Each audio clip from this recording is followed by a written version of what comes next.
The Ohio State Buckeyes getting ready to start the second half of the 2021 season, opening things back up with the Indiana Hoosiers, a team that last year the Buckeyes comfortably led at halftime. But hold on to your butts. It was not a comfortable second half by any stretch of the imagination. Maybe the most dramatic game in conference in the Ryan Day era. We'll see if the Buckeyes have that on the forefront of their mind as they go to Bloomington for a big late kickoff, 7:30, a primetime game. The Buckeyes and the Hoosiers preview and prediction podcast coming up here on Buckeye Breakdown. We've got the whole crew together as we cover Ohio State with our instant analysis from Ohio State. There's something that doesn't feel right. Unbelievable effort from him today. Is E.J. Liddell going to crack the first team All Big Ten? I think he can be the guy. I'm not trying to start a quarterback controversy. He seems to have the durability. He certainly has the toughness. This is the question on a lot of people's minds here. Welcome to Buckeye Breakdown.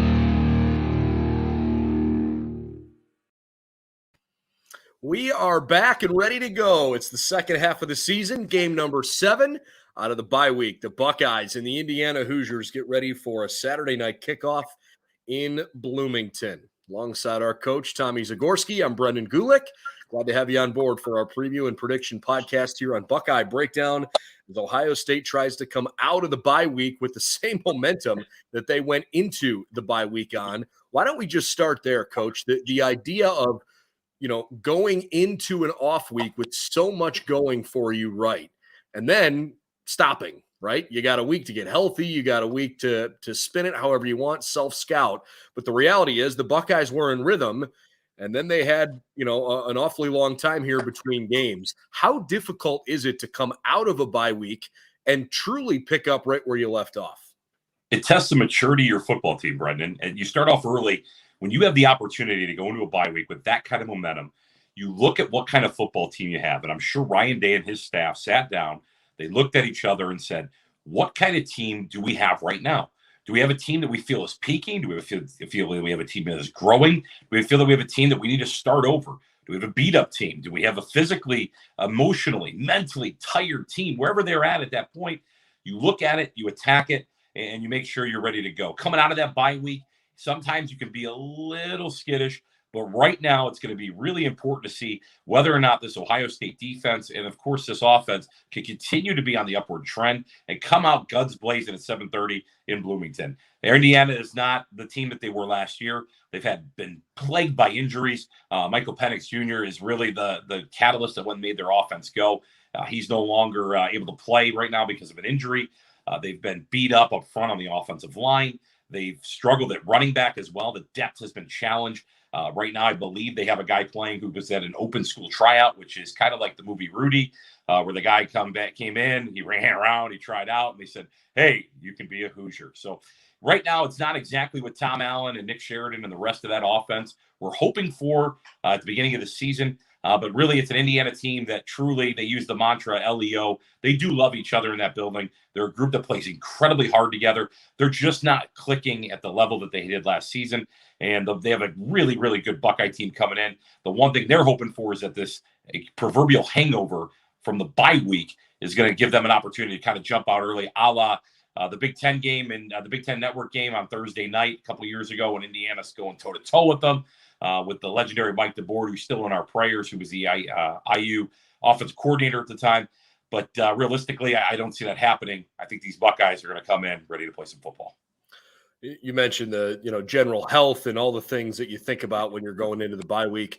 Chris Olave earlier this afternoon was on Big Ten Network, talked with Dave Revson on Big Ten Today, and he basically said, look, we took a lot of time off during the bye week to try to make sure as a team we're as healthy and as rested as possible. But when we're out on the practice field, we went at it hard. And I think he said they had 3 practices last week. Just the concept of rest hard, work hard. And sometimes you need to find that combination when you're given a chance to have that bye week right in the middle of the season. I don't want to talk too much about the week off because it's behind us, and now it's obviously all attention on Indiana here. So let's talk about this matchup. In the same light that maybe we shouldn't talk about the last 2 weeks, we probably shouldn't talk about the last 3 decades. But we have to at least acknowledge the fact that Ohio State's current winning streak of 26 games, plus a tie, plus a vacated win. It's the longest undefeated streak against any opponent in the history of Big Ten football. Last time Indiana beat the Buckeyes was in 1988. It's been more than 3 decades, and most of those games have been decidedly in Ohio State's favor. And Tom Allen came into this week saying, that is what it is. But like, we don't have to play the last 30 years worth of teams. We just got to play the one team that's in front of us. Problem is that team's pretty good. Offensively, the Buckeyes lead the country in scoring. They lead the country in yards per game and in yards per play. So just from an overarching view here, on the defensive side of the ball, what has to be the game plan for this Indiana team to try to slow down a true juggernaut offense? They're going to have to kill the run to start off. Trayvon Henderson is one of the most elite backs in the country. They did a great job of shutting down the run against Michigan State 2 weeks ago now, or 2 weeks ago with the 20-15 close game. So for them, they're going to have to try to start fast by doing that.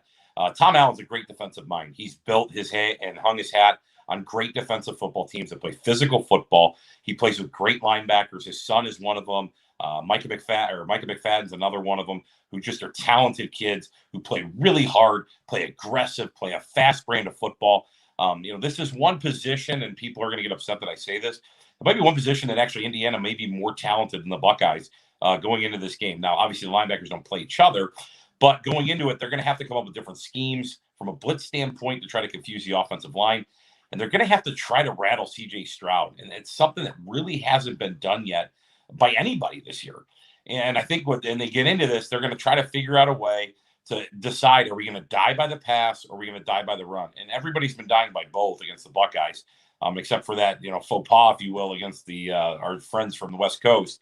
But right now, I see this team coming in, knowing that Ohio State's coming off of a bye. They're going to play physical up front. They're going to try to get home, maybe some corner pressures, maybe some safeties into the blitz game. They use similar to kind of like how Hickman is for us, how he's a kind of a star player where he plays like a linebacker, safety, cover guy, kind of a little bit of that. They have that as well in their defense. So they're going to try to get those guys active and try to get them involved early, maybe try to create a little bit of chaos from that standpoint. But really, going into the game, that's what they're going to have to do. They're going to have to focus on the run because they're not going to be able to sit back and defend the pass, because what's going to end up happening is that Trayvon Henderson will run for 230 yards against these guys, and then they're going to look back and go, well, we stopped the pass, we couldn't stop the run. So I think you'd rather die by the pass against these Buckeyes right now than the old Woody Hayes adage was there's 2 things that happen bad when you throw the football. So I think they're going to try to get up in the box and try to stop Trayvon early. The biggest thing that stands out to me from last year's game that I think Indiana has to basically say, hey, look, this was effective, was this complete blitzkrieg. I don't think I've ever seen a football game, literally at any level that I can remember, where the defense just said, screw it, we're blitzing every play. We're going to make this a miserable experience on the opposing quarterback. I don't think Alabama made Justin Fields as uncomfortable as he did. Now, obviously, Justin didn't have a great game against Alabama, but I felt like Fields was running for his life. He threw 3 interceptions against Indiana, and frankly, a couple of them were pretty ugly. They made life really, really challenging, and I thought Ohio State's running backs did a great job in pass protection to at least keep Fields up on his feet most of the night. But, gee, I have to think that with their linebacking crew, especially with Micah McFadden, there's no way to me that Indiana comes into this game thinking, hey, let's just passively try to keep the ball in front of us. I think they've got to be aggressive the way they were last year. Absolutely. And that's going to give them a chance. The one thing that's different from last year's team defensively is the guy calling it. Kane Womack is the head coach at USA right now, the University of Southern Alabama. Kane did a phenomenal job there last year, taking over that defense. Those guys played really hard. Like I said, Coach Allen last year was the first year that he gave up the reins of the defense. He was being the head coach. He was calling the defense. He brought in Charlton Warren from Georgia with the mindset that he could kind of pick up where Kane left off. And unfortunately, it hasn't. They've been better, but they haven't been as good as they were last year. I mean, last year watching this Indiana defense, there were games where they were just lights out. I mean, there were games, 3-and-out, 3-and-out, 3-and-out, 3-and-out, giving it back to that offense and really giving those guys an opportunity to kind of gel and move the football. But I think realistically for these guys, it's going to come down to, like you said, those blitzes. Can they be exotic early? Can they get home? Can they have an opportunity to get this?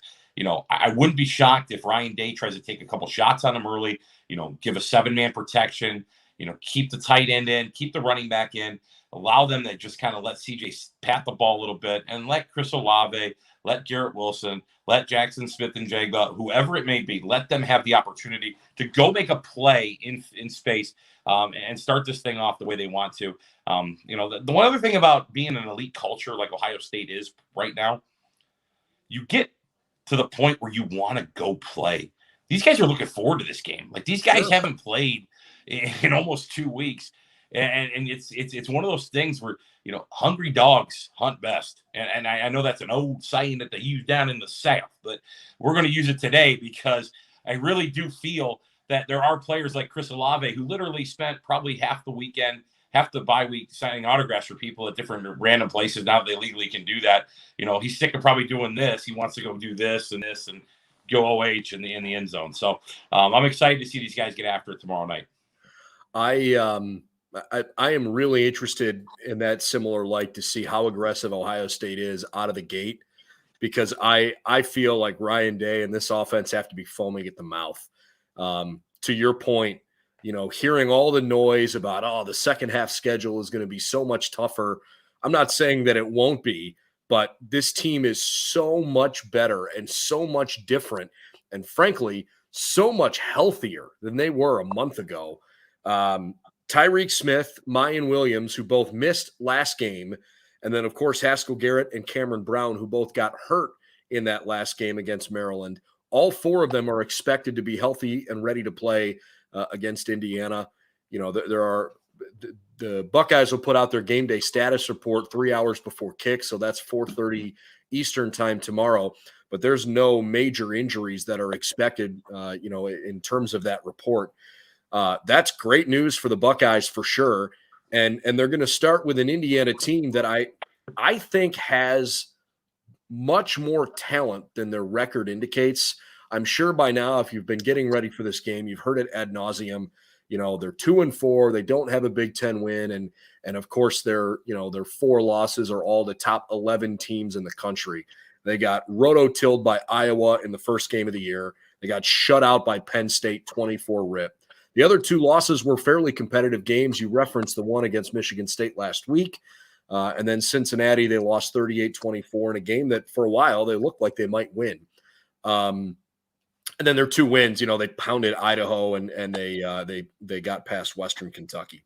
I just think that Indiana's not a bad team by any stretch, but they certainly aren't the team that they were last year. This game doesn't have quite the same feel now than it did preseason. When, preseason, if you're a Buckeye and you're looking at your schedule, you're going, okay, I'm glad the bye week's right before Indiana, because you're going to play Indiana and Penn State back to back. And that's going to be a measuring stick of where are you. Now I feel like where Penn State's, had the success they've had, that still holds true. But I don't think the Buckeyes are going to sleep on Indiana. I'm just not as fired up, excited as I was for this game before the season started. Yeah, I mean, it's a big part of it. But you mentioned it, Brendan. I mean, they played Cincinnati, and as much as we look at Cincinnati as Cincinnati, they're the number 2 team in the country right now.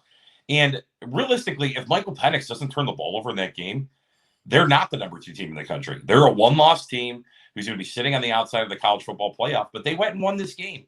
And Cincinnati went and won it because they had plenty of opportunities. I mean, both teams turned the ball over.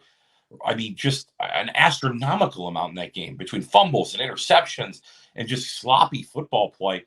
That's really not indicative of 2 really good head football coaches. And I can't stress enough, Tom Allen started his career as a high school football coach. I have an affinity for him. He was the defensive coordinator in the last game of my college football career and playing a Division III team. And has really just kind of continued to climb the ladder to the point where he got this job because Kevin Wilson, who we all love at Ohio State, Kevin Wilson was replaced because of some of the ways that they player treatment or whatever it may be. And we still don't know the answer to that, whether or not it was a right answer or wrong answer. But doing that, what happened? I mean, legitimately, you have an Indiana team that this guy took over, and the players love Tom Allen. I have a personal relationship with him, so I'm blushing as I speak about him. But he is a person who actually loves his players and what he holds them accountable. He treats them all like he's his son, and he's done a good job of recruiting kids. They've gotten 4 stars and 5 stars. They got some even now that are committed to him, in this upcoming class. But all that stuff's great until you got to go play the game, and you got to be healthy, and you got to go execute. And I just really think tomorrow they're overmatched against these Buckeyes. I don't want to go too deep down this trail. We didn't talk about this. I don't want to pin you with your back against the wall. But to your point, Dasan McCullough, right? A kid that was locked in on Ohio State, and a lot of Buckeye fans were excited about. His dad gets an opportunity to coach at Indiana. Dasan says all along, no, I'm committed to being a Buckeye, and then sits on it for a little bit. And I don't really blame him. Takes an opportunity to go have what he think could be something really special, and to be on the same team that his dad is helping coach. I don't blame him, but that's a huge steal for Indiana to take a kid of that talent away from Ohio State. And I agree with you. There are some guys on this Indiana roster that have the potential to be really, really good players. If you don't have the right quarterback, and if that quarterback isn't healthy, it's just hard to win. And by all accounts, Michael Penix can be the guy that can, make them a legitimate Big Ten title threat. He's hurt, and they don't have the depth, and that's just kind of how the chips fall sometimes. I mean, Ohio State has certainly felt over the years some challenges with some injuries at key places. But if you don't have the depth, then it is what it is. Yeah, I mean, Jack Tuttle was a 4-star coming out and was highly recruited by a lot of people. And Nick Sheridan, the quarterback coach and offensive coordinator now at Indiana, is a very charismatic, young, great coach. And once again, I've worked with Nick for multiple years. He's a good friend. He does a really, really good job. They just don't have the guns right now firing in the right direction when it comes to at that quarterback position. And when you build an offense around a player like Michael Penix, he's a different type of player. He's not playing now. So now you have this Jack Tuttle who's more of a prototypical drop back. He's going to try to he's going to try to beat you with his arm. But unfortunately, they haven't been able to protect long enough to give him that opportunity. And it's not a knock on their offensive line. They've recruited a better offensive line. This is not your grandfather's Indiana. I know I say this every week. Everyone's like, the Rutgers in this and Maryland. And I'm like, yeah, everybody's recruiting better. They're paying these guys a lot of money to go get these guys. But at the end of the day, like Ohio State's just that much more elite. I really think that you're going to see Ohio State's defensive line have a big day tomorrow. I really do. Darren Hiller has been coaching for almost 30 years. He's the offensive line coach for Indiana. He does a tremendous job with these guys, but I really think that, the defensive line being healthy, Larry Johnson's got another week to develop these young defensive linemen that are really just kind of playing ahead of schedule for this Buckeye defense. It's going to be a great matchup to watch tomorrow. And I really think that's going to be kind of the telltale to see if Indiana can even kind of remotely stay in it. Last year, they had the big playability where when this became a track meet, this game, they were able to kind of continue to stay with it a little bit in the second half. I don't think they're going to have the horses in this race to be able to do that tomorrow.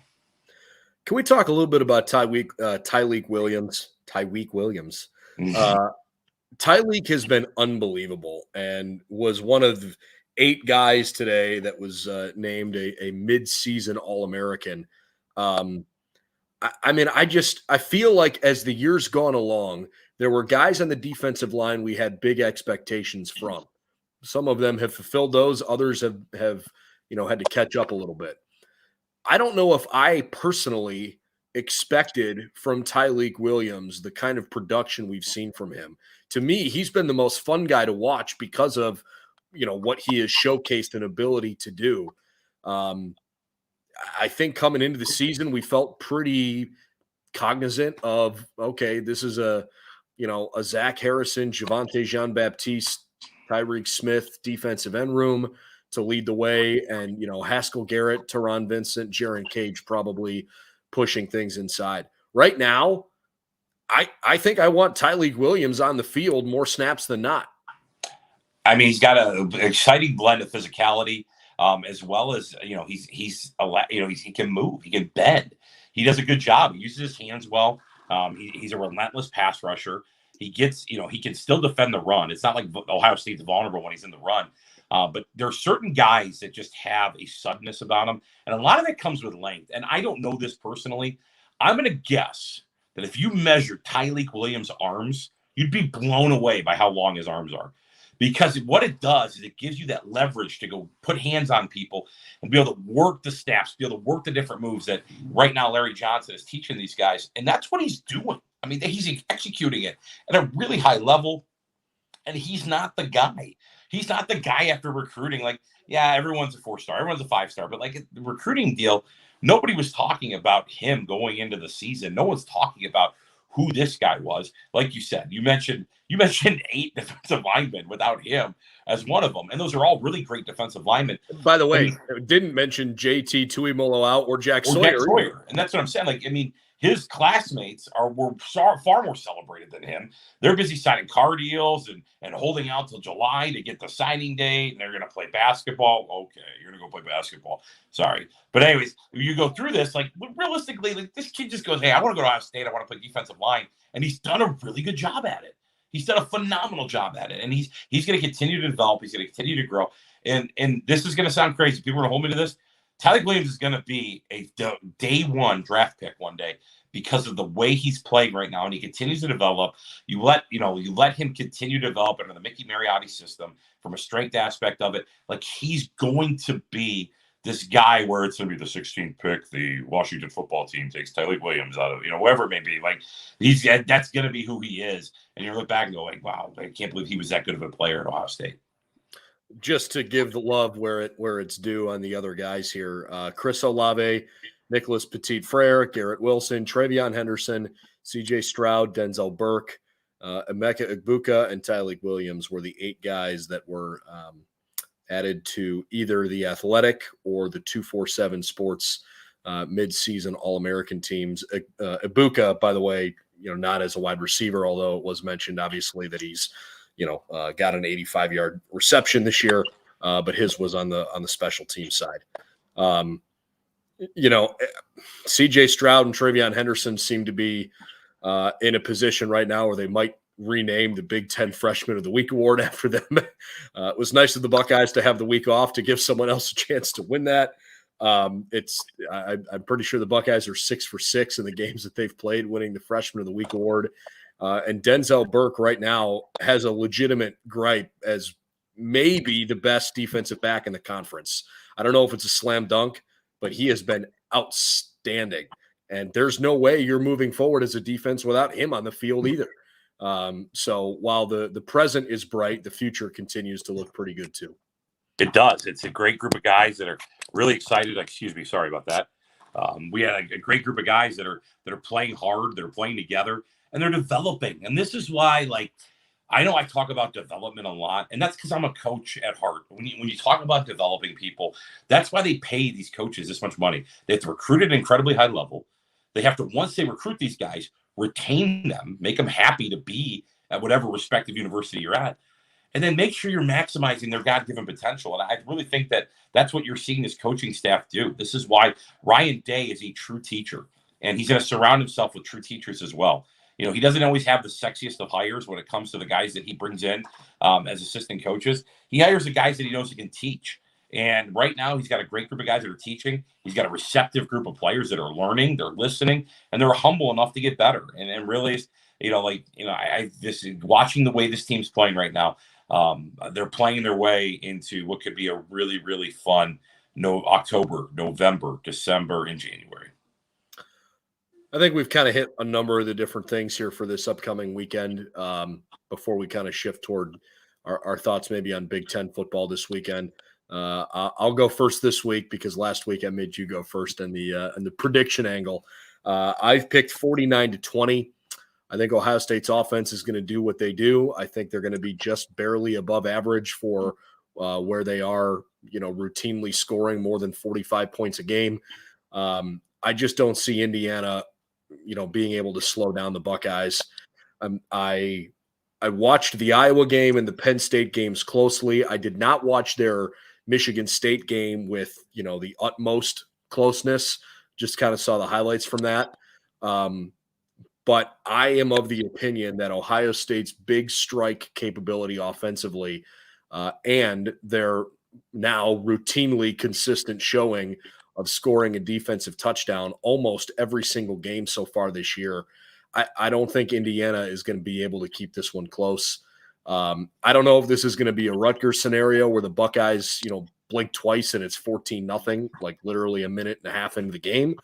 But I just don't see Indiana giving Ohio State the game that I thought preseason that they might. So I think they're able to move the ball a little bit, but I like 49-20. Okay. I agree with you. I like it. I do think, and this is a crazy thing to think, I do think the Buckeyes will get into the red zone twice tomorrow with the one offense that will have to kick field goals. I think Indiana is really well coached. I think they'll have an opportunity to do that. I'm going to go 41-13. 41-13, taking the Buckeyes. A little bit below average. They're going to start off probably a little bit slower, and I think that's where they're going to, 41-13 from that standpoint. I hope I'm wrong. I hope there's a lot more points in that game, but I do think that there is an ability by Indiana to play good enough red zone defense to be able to hold them out of the end zone twice. I'm saying they're not going to come away with points. They'll get field goals. But if you get in that situation, I'd have that opportunity there.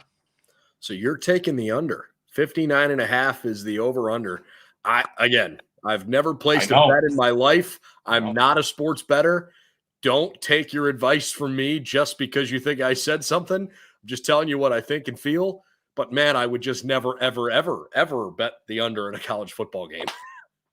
Yeah, I think we're going to get a 41-13 game. It's a later start of the day.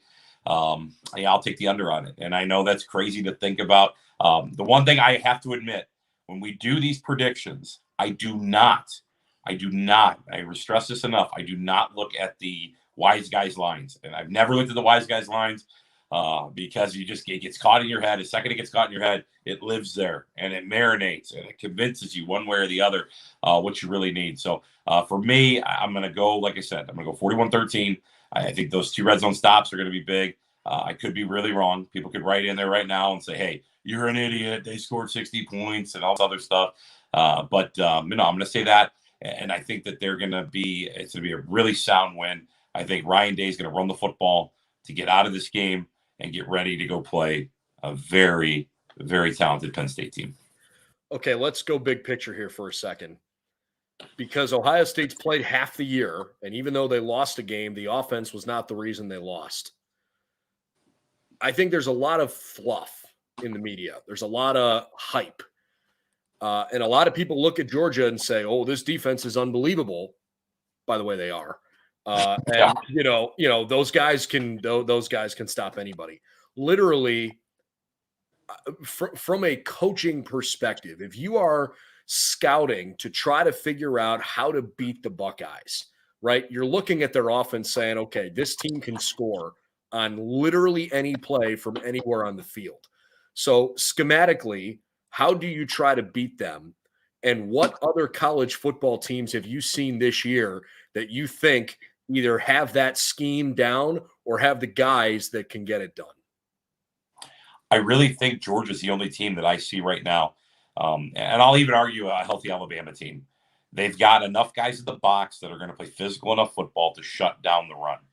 That's when Ohio State gets clicking. When they have the ability to run the football at 8, 9, 10 yards a pop, and then are able to set back and set up that play action that they hit with Olave and with Wilson and the rest of the crew. But realistically, those are the only teams I see that have that kind of ability defensively to play inside the box football. Watching Georgia, and I don't know how many people have watched Georgia. I've watched them a couple times this year. They are dominant in the box. They have some creatures playing on the defensive line. I mean, the hind quarters, when you get the tight view of Georgia, they're not built like the rest of the country. And Kirby Smart, kudos to him. I mean, he sat at the foot of Nick Saban and watched him recruit and watched him get these guys. I mean, just to watch the way that this defense played last week at the end of the UK game, and that was the CBS game of the week. and I know a lot of people probably saw it, maybe they didn't see it.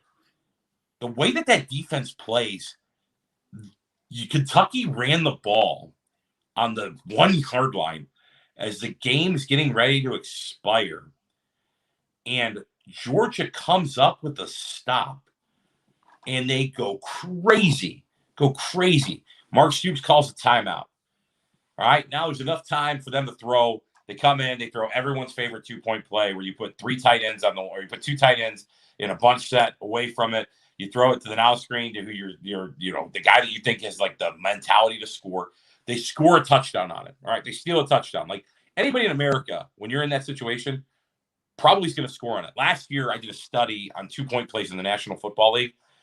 72% of the time, Brendan, people ran that play as a 2-point play or goal line play in the National Football League. Like everybody knows it's going to happen, and it's like literally, it's like catching it and like you're falling forward. Like, got it. All right, awesome, touchdown. All right, good, kudos to you. Kentucky scores with that. The ensuing extra point attempt, Georgia blocks it. You want to talk about the culture of a defense, and you want to talk about a group of guys that just have the mindset that, like, hey, I heard Derek Brooks talk about this, the Hall of Fame linebacker, and I'm going down a big rabbit hole here, but Derek Brooks, the Hall of Fame linebacker, when I was coaching at Tennessee, he spoke to us before the Outback Bowl, and I'll never forget this. And that Buccaneers defense was incredible. Warren Sapp, I think there's 3 or 4 Hall of Famers on Derek Brooks, Warren Sapp, John Lynch. Yeah, all these guys that you look at. He said this, and I still get chills. I'll never forget this as long as I live. That defense said all they wanted was one blade of grass between their heels and the goal line. I mean, it's a bad statement. That sure is. That's a bad man saying, I just need one blade of grass. Like, that's all we need is one blade of grass. Like, you're not going to get a blade of grass on us. That's all we need. And we're going to play defense and go get you. Like, that's kind of where that Georgia team's, like, teetering on and playing that kind of defense right now. I say this, and then they'll probably give up, 30 points or whatever the next time they play. But, realistically, like, they're playing at this level. They're playing stupid good. Like I said at the beginning of this game, this rant, to stop Ohio State, you have to stop the run to start off. You have to figure out a way to get there. You have to figure out a way to do this. But realistically, okay, you stop the run. You've got this incredible group of wide receivers who the one guy's an All-American at Alabama who couldn't get on the field here. So you're looking at you got these incredible receivers. CJ Stroud's playing at a video game like pace right now. But you feel a little bit better saying, all right, they torched us in the air than them torching you on the ground. Or like Mike Loxley said last week or 2 weeks ago now, that they literally were dropping receivers out of the air during the game. So I think that's the only way really you can defend them. I'm not going to say that Ohio State's the number 2 defense in the country. Luke Fickell's done a phenomenal job. Cincinnati plays really good defense. They moved Darian Beavers around a lot, who's the transfer from UConn. He's actually from Cincinnati Colerain. He then went from Colerain to UConn. Cincinnati didn't recruit him out of high school, and then the kid comes back home to Cincinnati, and he's been a phenomenal player. He's all 6'5". He's 240 pounds playing outside linebacker. I recruited him as a safety on his official visit. He did a 360 dunk, and I go, there's not many human beings in the world that can do that at your size. Son, can I offer you a scholarship? Yeah, we had already offered him a scholarship. Trust me, I was holding on. I was trying to hide the kid at Colerain High School, and then the Huskies came in late and were able to bump him from little old Eastern Kentucky University. But I think when you look at with that type of player and the way they're playing defense, but they don't have the guys that Georgia has up front. It's just a different type of game. It's a different type of team. And realistically right now, that's the only team I've seen thus far that gives Ohio State those type of problems on a matchup standpoint, the way that they play schematically and also personnel. That's definitely the concept I was going after there, because I think we're at the point in the season now where a lot of Big Ten fans and a lot of Ohio State fans are saying, okay, this is a lot more like what we expected to see from this team. You're halfway through the season. You've still got some tough games ahead of you, but as a Buckeye fan, you probably feel pretty good right now about how things have gone, all things considered, and knowing that with as chaotic and crazy as the rest of college football has been, if the Buckeyes win out, there is no shot, zero chance that they're going to get left out of the college football playoff. They got to win every game, but if they do, they're going to get in. And that's kind of all you want, right? You control your own destiny. Let's look around the rest of the Big Ten for some of the teams that could potentially trip that up. And I think the biggest, most interesting storyline of the week in Big Ten football is actually in Happy Valley, whether or not Sean Clifford's going to play. You got Penn State against an Illinois team that they should beat, no problem. But quarterback depth is not a strength right now for Penn State. We saw that when things didn't go quite the way they wanted to against the Iowa Hawkeyes. If Sean Clifford can't play, I still think Penn State's good enough to beat Illinois. But, you know, how much are they going to feel like they're clicking going into an Ohio State game? Do they – boy, it would be a gamble. Do they hold Clifford out intentionally because of the game that's coming next week? I mean, you got to win the game that's in front of you, but you probably think, especially based on what Brett Bielema has said last week, as a head coach, you're only judged by your roster, as if to say, hey, guys, figure it out. You know, I've done some things at Wisconsin. I know what I'm doing. You got to go get it done. That was not probably the tone you wanted to strike, or maybe it was exactly the tone he was looking for. I don't know. But anyways, the Sean Clifford storyline, I think is probably the biggest storyline in the week in the Big Ten. Absolutely. And if I am the head coach of Penn State, which I'm not playing Sean Clifford against Illinois. You have to be able to beat Illinois at Penn State without Sean Clifford. You have to. You have to know going forward, you don't have a chance against Ohio State the following week if Sean Clifford doesn't play. The game's over. Like, you're not going to win. Sean Clifford doesn't play against Ohio State, you have absolutely no chance of winning that game. Against Illinois, without Sean Clifford, you probably still have a 90% chance of winning. And, you know, maybe go to the Mass a couple more times that week to get ready for it. But, like, I would keep Sean Clifford out. I'd keep him in a bubble getting ready for this. Sean Clifford's a tough kid. He's a competitive kid. Had a tremendous career at St. X. He's done a great job at Penn State. But as you're going to look back at it, when Sean Clifford's career at Penn State, and you write the story about it, is playing on a Saturday against Illinois going to be the game that he's defined by? No, he's going to be defined by the kid from Ohio that gets an opportunity to go play Ohio State. It pushes that game to the point where he either wins that game for them or plays it so close where it's like, man, Sean Clifford really gave his all today. There's too much that could happen in the Illinois game. I mean, he could sprain his, whatever could happen. I'm not wishing any ill will on Sean Clifford. Sure. He's an incredible kid. I really hope the best for him and his recovery, but realistically playing him this weekend against Illinois is really not beneficial at all. Like, I mean, it's the same thing as, like, it's using a cheating driver. Like, all right, you go play a game with a cheated driver and you play the best round of golf in your life. Well, yeah, you cheated. Like, it doesn't, like, make a difference. It's not going to be the most memorable, golf round of your life. But, you could go do that, but you don't do it. It's the same thing. You go play him this weekend. You just don't. You go win the game as Penn State. I mean, defensively, they're just too good. Illinois is not going to be able to move the football on them. It's going to be that game, if the game's a 20-3 game, is really the Penn State faithful going to be really upset getting ready to go play this Ohio State game? No. Everybody's looking. Their entire program is looking forward to that. And tomorrow they'll probably be, at some time there'll be a halftime score that's like 7-3. It's like the Illini are hanging around. Sean Clifford's not playing. No, they'll be fine. They'll be ready to go. How about Wisconsin-Purdue? Another game that I think has maybe a little more attention than usual because Purdue's coming off of a big win over Iowa. Wisconsin never sucks, okay? They're never terrible. But, like, lately they've kind of not been what you expect to see from Wisconsin.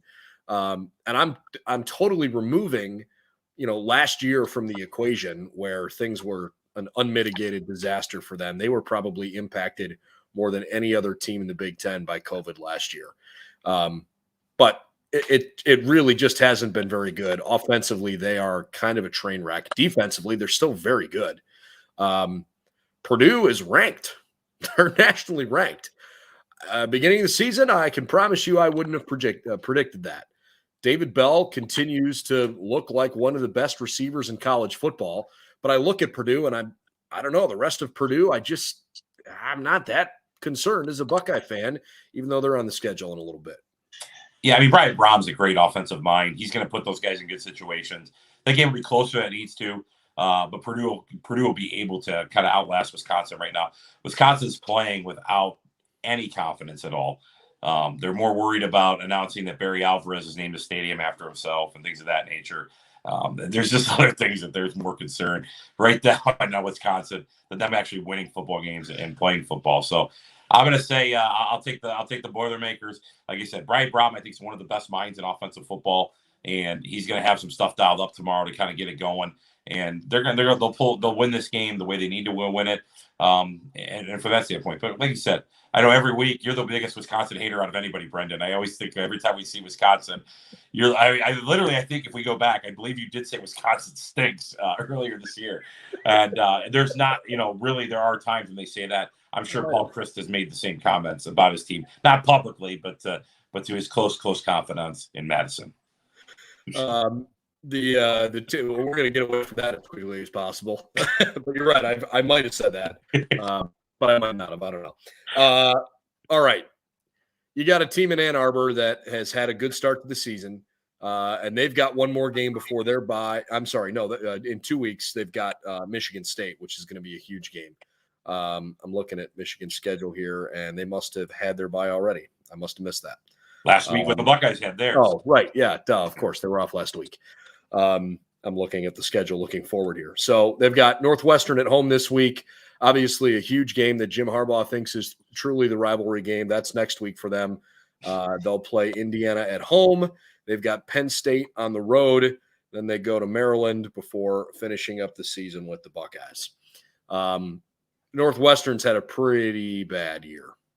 Disappointing that, they have gone from being such a good team 2 of the last 3 years in the league to just having a really tough go of it. I think they graduated way too much of their production and just haven't backfilled it as nicely as they thought.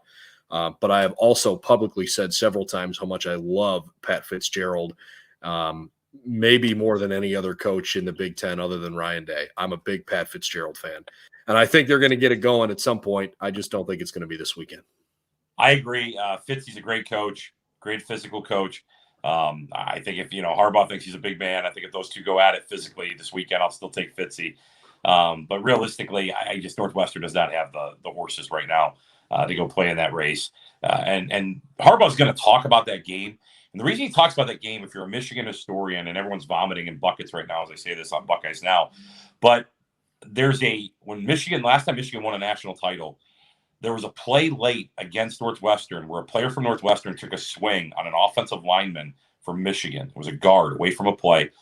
The guard, after the punch was thrown, the guard did not retaliate. The official waited, watched, threw a flag, and Lloyd Carr would always say it was the most important play in his time of coaching at the University of Michigan. And the reason being was they were down against Northwestern late. 3 plays later, Michigan scores, they win the game, and they go on to stay undefeated, and they go on to win a national title.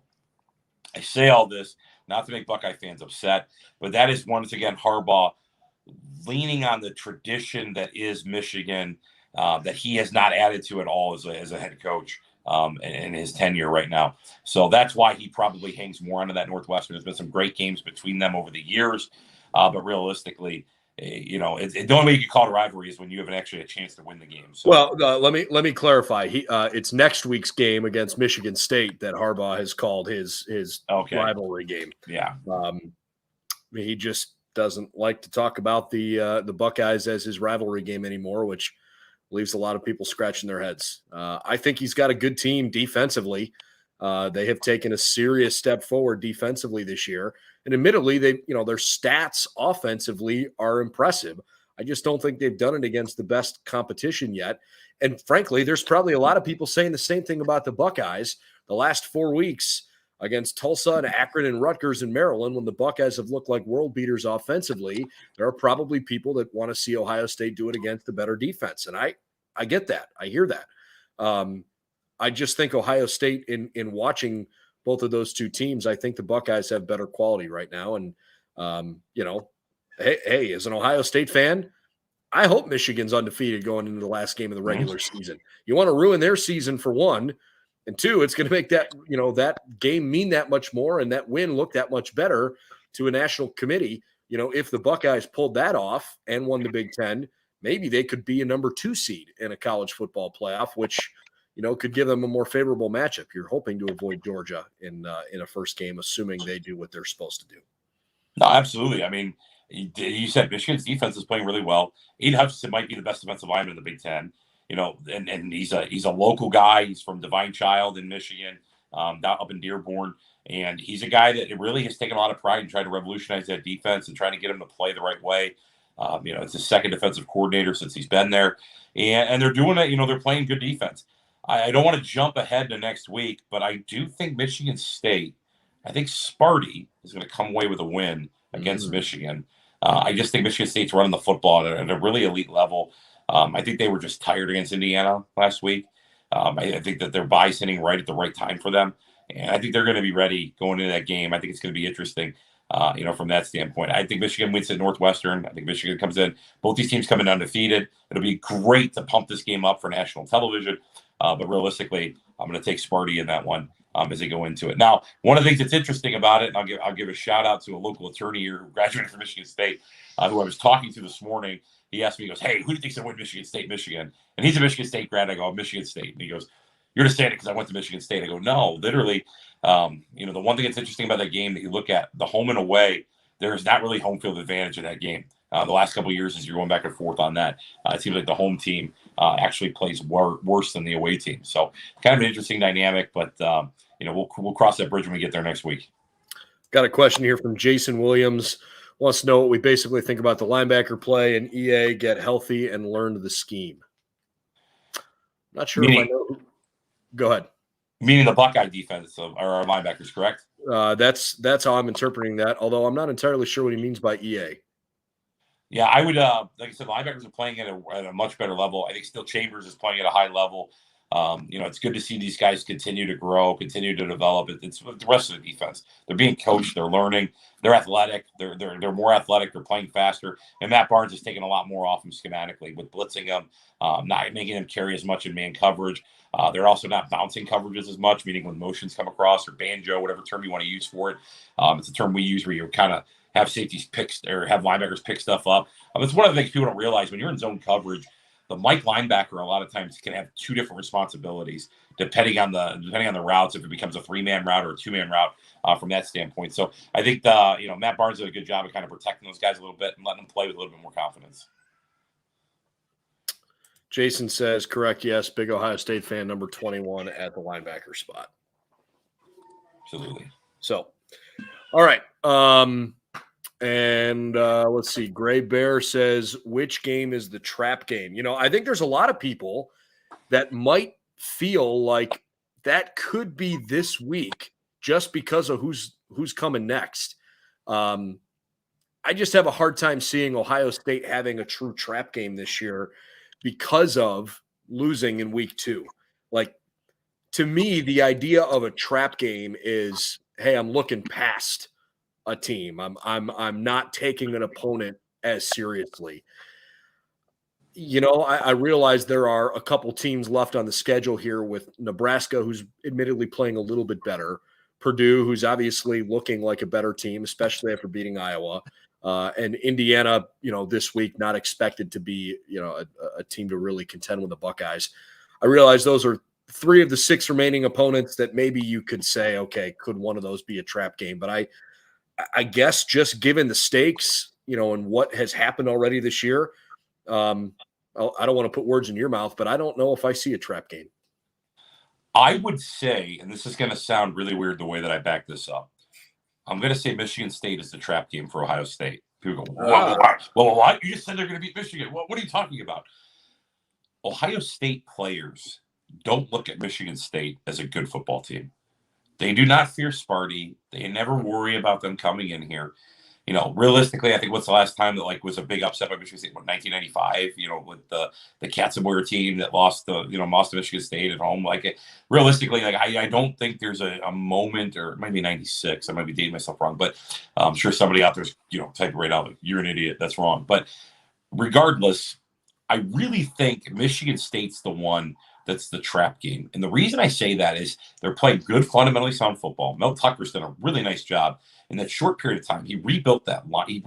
I mean, nobody has done better in the transfer portal than him. The first thing he did when he got the job, he brought Harlan Barnett back. Harlan Barnett is a Michigan State guy through and through. Harlan has recruited up and down 75 better than anybody in the country. They're the ones that take the 2-star and the 3-star guys in the Antonio era and pump those guys up and recruited them by saying what? Ohio State didn't want you. You're not good enough to play at Ohio State in their mind. Come here and prove it to them.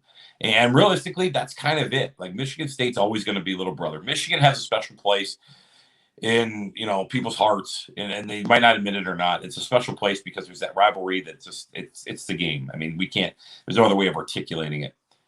But I really think Michigan State's the trap game. And you can go, well, they could be 6th in the country when they come play Ohio State and undefeated. I still think it's a trap game because deep down inside, those guys look across the field and they do not fear that opponent. And I think that team can play better than a lot of people are giving them credit for. That's a really interesting thought. I have not considered it that way, but I see where you're coming from. Eric Mayer chimes in and says, Brendan, what are Ohio State's chances to make the college football playoff? I think I've already mentioned that I think that, look, if they win out, they're in for sure. But the true nature of that question, just chances to get in. I mean, I like Ohio State's chances of going undefeated. I'm going to say 90%. I think in 1 out of 10 scenarios, the Buckeyes stub their toe and don't win out. I just, with the growth that I've seen from this team, with what I've seen offensively and looking at the defenses that they have to play the rest of the way, it would have to be a really, really average. Actually, it would have to be a really below average performance by the Buckeyes offense, to not score 30 plus points. And if Ohio State scores 30 or more, they win. I don't remember exactly what the number was a few weeks ago. I had brought this up, but Ohio State is literally, when they score 35 points or more in a game in the history of the program, they've lost once. It doesn't happen. I don't think there's an opponent on this schedule that's going to force Ohio State to score 35 points or fewer. So I'll say 1 out of 10 scenarios, Ohio State stubs its toe because they do have some quality teams before they could get to the playoff. But if I'm a Buckeye fan, I feel pretty good about their chances, and you might start looking at hotels and college football playoff semifinal locations. What do you think? I agree. I was gonna take the over. I don't foresee a way that Ohio State doesn't make the college football playoff right now. I don't think the committee's not going to let them in, especially with them winning out. I think the committee's going to look at this team. They know the outstanding fan base. That's a kudos to the people that are watching this right now. It's the best one. I just think that it's a really, really interesting one. And I think that as they grow and they develop, I really, really am a big fan of Ohio State doing that. Yakov 22, in my opinion, after a hard-fought loss last week, IU has very little left in the tank. That's an interesting thought too, right? I mean, the emotional letdown of you're 0-3 in the conference, you're 2-4, and things just aren't going your way, whether you've played well or not. You coached in the SEC. How difficult is it mentally to continue to get up for games when things continue to not go your way? And that, bowl eligibility feels like a maybe. Yeah, it's interesting. I would probably pull more from my time at the University of Akron than at Tennessee. I was really blessed when I was at Tennessee. It was not the state that it's in right now. I think we were a top 25 team while I was there, and sure. It was kind of the foregone conclusion. Like if you didn't get to a bowl game, it was you were getting moving boxes. But I really think that at the University of Akron, I know there were times where you hit that mark where you're sitting at 1 and whatever, or 2 and whatever, and you're trying to figure out how do you motivate these guys to get them playing? And even though they're not going to be bowl eligible, there's still some pride. You try to instill that in your team. I agree. I think they're empty on the tank, but I think there's just too much pride in Tom Allen There's too much pride in those kids and how much they love him. And that's why I opened up with the LEO. They really do love each other. And I think it's important that they're going to continue to play hard no matter what. I think that's one of the things that they did last year. It didn't matter what the time of the game was. Didn't matter what was going on. They played really hard a lot. It doesn't mean that they're going to win. I'm not saying that they're going to keep this thing close tomorrow. I just think that they're, you can't bring a knife to a gunfight, and that's what they're doing tomorrow. Dave will have this team ready for each game coming up to the title game. One game at a time is his philosophy. Says where goes one. I agree. I think he's going to have this team ready to go. I don't think there's been a Ryan Day head coached team that has looked like they've lacked focus. I think the losses were gut-wrenching, and we could go do an entire podcast about why the Buckeyes got screwed against Clemson a few years ago. The Alabama loss, the Buckeyes, I thought, had their hand tied behind at least one hand tied behind their back against one of the all-time great college football teams. The Oregon loss, pretty darn young, and an offense that just a couple of times, didn't convert in the red zone on fourth down.